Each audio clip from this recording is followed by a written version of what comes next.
ప్రభుత్వంపై కొందరు తప్పుడు ప్రచారం చేస్తారన్నారు సీఎం చంద్రబాబు. పాస్టర్ ప్రవీణ్ మరణం తప్పుదారి పట్టించారని మండిపడ్డారు. సాధారణ మరణం హత్యగా చిత్రీకరించే ప్రయత్నం చేస్తారన్నారు. తనది డేగకొనని తన నుంచి ఎవరూ తప్పించుకోలేరన్నారు సీఎం. అక్కడ స్థానిక సంస్థల్లో ఉండే నాయకులు అందరూ కూడా మీ దగ్గరకు వచ్చి మీకు ఆ పింఛనిచ్చే కార్యక్రమంలో భాగస్వాములైతే మీ కష్టాలు నేరుగా అర్థమవుతాయి, కష్టాలు తీర్చే మనస్తత్వం వస్తుంది. అందుకనే ఈరోజు రాష్ట్రం అంతా కూడా తెల్లవారితో నిద్ర లేస్తానే 6 గంటలకే మీ దర్శనం మా ఆఫీసర్లు మా నాయకులు తీసుకున్నారంటే అదేని మేము చూపించే చొరవని మరొక్కసారి మీ అందరికీ విజ్ఞప్తి చేస్తున్నా. భవిష్యత్తులో కూడా ఒకటే హామీ ఇస్తున్నాను. ఈరోజు కష్టపడుతున్నాం, మేము కష్టపడేది మీకోసం కష్టపడుతున్నాం, పేదవాళ్ళ కోసం కష్టపడుతున్నాం. ఈ పేదవాళ్ళకి గవర్నమెంట్ ఇచ్చే పింఛన్లు ఇస్తానే ఉంటాం, అవసరమైతే భగవంతుడు కనికరిస్తే పెంచుతాం. అదే సమయంలో ఇంకో పక్క చేప ఇవ్వడమే కాదు, చేపను పట్టుకునే విధానం నేర్పిస్తాం. మీ అందరికీ మీ ఆదాయాన్ని పెంచుతానని మరొక్కసారి హామీ ఇస్తున్నా.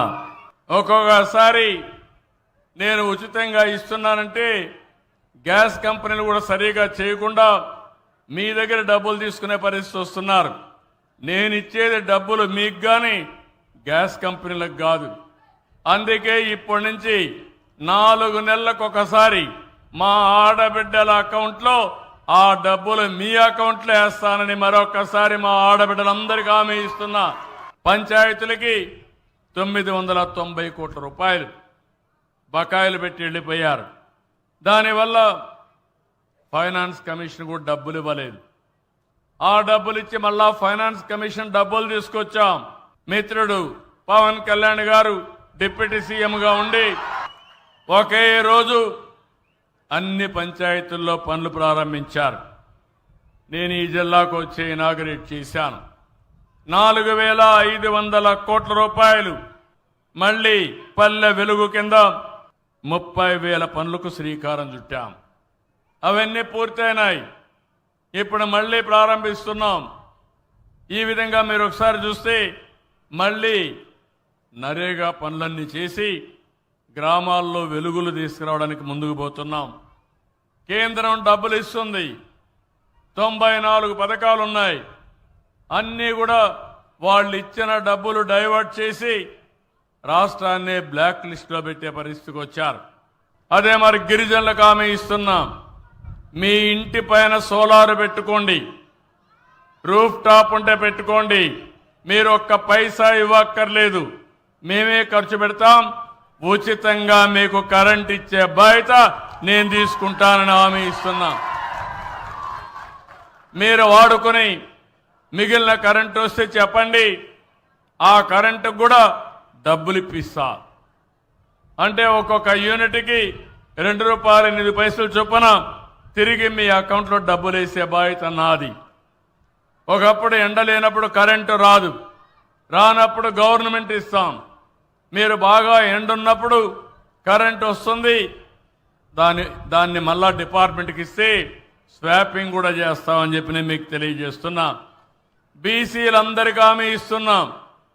మీరు కానీ సోలార్ మీ ఇండ్ల పైన పెట్టుకుంటే 3 కిలోవాట్ల వరకు 98,000 రూపాయలు సబ్సిడీ ఇచ్చే బాధ్యత నాదని మీ అందరికీ హామీ ఇస్తున్నాను. గంజాయి డ్రగ్స్ చాలా ప్రమాదం. గడిచిన ప్రభుత్వంలో విచ్చలవిడిగా పెరిగిపోయినాయి. పిల్లలకు అలవాటు అయిపోయింది. కిరాణా కొట్లో కూడా దొరికే పరిస్థితి వచ్చింది. నేను ఒకటే చెప్పాను, నేను మాత్రం ఎవరిని వదిలిపెట్టను. గంజాయి అమ్మినా డ్రగ్స్ అమ్మినా అవి తీసుకున్నా తాట తీస్తానని మరొకసారి మీ అందరికీ హామీ ఇస్తున్నా. మన పిల్లల భవిష్యత్తు చాలా ముఖ్యం. ఇది ప్రమాదకరమైంది. ఒకసారి అలవాటైతే ఆ అలవాటు నుంచి బయట రాలేరు. ఏజెన్సీ ఏరియాలో గంజాయి పెంపకం మామూలు అయిపోయే పరిస్థితికి వచ్చారు. ఈరోజు ఈ ప్రభుత్వాన్ని అప్రతిష్ట పాలు చేయాలని కొంతమంది కుయుక్తులు పడుతున్నారు. లేనిపోని సమస్యలు సహజంగా మరణించిందని కూడా ఒక పాస్టర్ సహజంగా మరణించి దాన్ని కావాలని ఎవరో చంపారని చెప్పి పెట్టారు. నేను ఒకటే అడిగాను, నేను ఒకటే చెప్తున్నా, ఎవడైనా సరే తప్పు చేస్తే తప్పు చేసిన వాళ్ళ పట్ల నేను చెండ శాసనుడిగా ఉంటాను తప్ప ఎక్కడా వదిలిపెట్టను. అదే సమయంలో రాజకీయం చేసి తప్పుడు ఆరోపణలు చేసి బురజల్లే కార్యక్రమం చేస్తే మాత్రం నేనంత ఈజీగా వదిలిపెట్టినా. ఒకటి ఉంది, నన్ను కూడా మోసం చేయగలిగారు. బాబాయిని చంపి గుండెపోటుగా చిత్రీకరించి తెల్లవారే కొందికి నారాసుర రక్త చరిత్ర చేసి ఆ తర్వాత ఎన్ని నాటకాలు చేశారో తమ్ముళ్ళు జ్ఞాపకం ఉందా అని మిమ్మల్ని అడుగుతున్నా. ఇప్పుడు అవే చేయాలనుకుంటున్నారు. వీళ్ళు చేసే ఘోరాలు, వీళ్ళు చేసే అరాచకాలు తిరిగి మన మీద పెట్టాలని కడాన తిరుమల తిరుపతి దేవస్థానంలో కూడా వీళ్ళు పోయేసి అరాచకాలు చేస్తూ అక్కడేదో ఫెయిల్ అయిందని చెప్పాలని ప్రయత్నం చేస్తున్నారు. నేను అందరికీ ఒకటే చెప్తున్నా, డేగ కన్ను నాది, ఎవడూ తప్పించుకోలేడు. నేను అన్ని టెక్నాలజీ పెట్టేశా. తోక తిప్పితే విప్పావో కట్ అయిపోతుంది, కట్ కూడా చేయక్కర్లా, కట్ అయిపోతుంది. మీ వెనకాన్నే సీసీటీవీ కెమెరాలు ఉన్నాయి.